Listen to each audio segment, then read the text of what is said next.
5 لاعبين ماتوا في عز شبابهم بطريقة صعبة، مشاكل ورهان وأمراض وحكاية تحزن ولا في الأفلام. أم محمد عبد الوهاب بات عند قبره كل خميس وجمعة، وأرملة علاء علي مقاطع أهله، ونجم الزمالك مات بسبب رهان حسام حسن.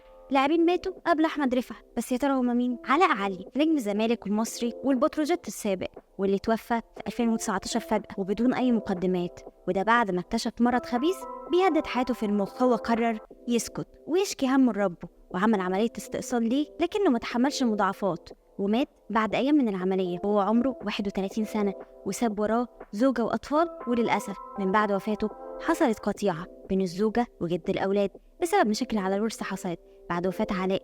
ده غير إن مراته ادعت إنه مات وهو مفلس بسبب مصاريف علاجه عشان يقدر يجمعها. بس هنقول إيه غير ربنا يرحمك يا علاء. أحمد إكرامي، أحمد وابن الكابتن إكرامي والأخ الأكبر لشريف إكرامي. أحمد كان حارس مرمى متميز وانضم للناشئين الأهلي في عمر 8 سنين، وكان حارس منتخب مصر كأس العالم للشباب وهو عنده 17 سنة. وسنة 2001 راح الترسانة، لكنه اتصاب بمزق في الكتف.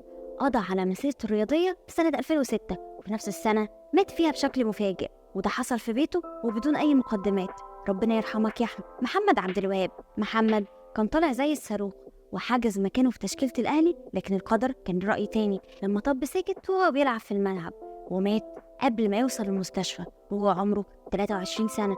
وحاليا بعد 18 سنة محدش بيجيب سيرته، لكن لاعيبة الأهلي بيروحوا يزوروه مع كابتن عبد الحفيظ كل عيد والحاجة فاطمة حجازي من يوم رحيله لازم تروح كل يوم خميس وجمعة في قبره وتقرا ليه قرآن وتطمنه بأخبار النادي الأهلي المحبب لقلبه واللي مات بسبب حبه ليه. ربنا يرحمك يا محمد. يوسف محي لاعب الزمالك من 10 سنين، لما حسام حسن كان بيدرب الاتحاد السكندري استعار لاعب الزمالك الصاعد يوسف محي الدين، وراهن انه هيبقى نجم الفريق وانه لما يرجع هيكون نجم النادي الزمالك. بس للاسف اللي حصل كان عكس كده خالص، ومرجعش يوسف لناديه بعد ما توفى وهو عمره 19 سنة في حادثة مع صديقه محمود خالد وهم راجعين من اسكندرية للقاهرة. رقة العالمي، رقة هو لاعب فاركو، هو كان لاعب من افضل ناشئين فاركو، صعد الفريق الاول عشان يشارك في الدوري الممتاز، لكنه للاسف اتصاب بسرطان الدم والموت خطفه مننا قبل ما تسرقوا الاضماء. رحمة الله عليك يا عالمي، انت وكل اللي متعونا في الملعب وفرقونا على غفلة. احمد رفعت ما كانش الاول في قائمة طويلة، ولو اتكلمنا الاحزان هتملأ قلوبنا، بس مين اكتر واحد قصة موته حزنتكم؟ كنت معاكم أنا سامح من فانز كلاب. ما تنسوش تعملوا لايك وشير وفولو سبسكرايب وتكتبوا رايكم في كومنتس تحت.